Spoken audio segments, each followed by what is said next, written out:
लक्ष्मीपुर थाना अधीनस्थ रंजीतगुड़ा ग्रामर विभि मुदुली नामक जड़े व्यक्ति लक्ष्मीपुर पुराना बसस्टाण्ड निकटरे थिबा बंधरे माछ धरिबाकू आसी माछ धरुथिबा समय रे निज माछ धरा जालर दौड़ी पादरे छंदी होइजिबा फଳରେ बंध पानी को खसी पड़िथिले।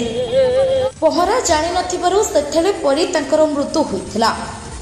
बंध को शौच हेबाकू जाइथिबा किछि लोक देखि पाटी करी कहिबारु लक्ष्मीपुर थाना को खबर देइथिले।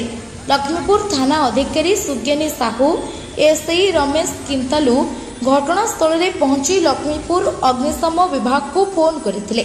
अग्निशमर कर्मचारी पहुंची बीबी मुदुलींकर मृतदेह को उद्धार करथिले। बीबी मुदुलींकर स्त्री गत वर्ष मृत्यु हो जाइथिबा बेले तांकर 4 जण झियो थिबा सूचना मिलिछि। वर्तमान एही 4 जण झियो बापा और मां को हराई बेसहारा हो जाइछंती। घटनास्थल में संपर्कीय माने पहुंची पुलिस शव को जबत करी व्यवच्छेद करबा परे सेठरू बीबी मुदुलींकर मृतदेह संपर्कीय मानकू हस्तांतर करिसंती।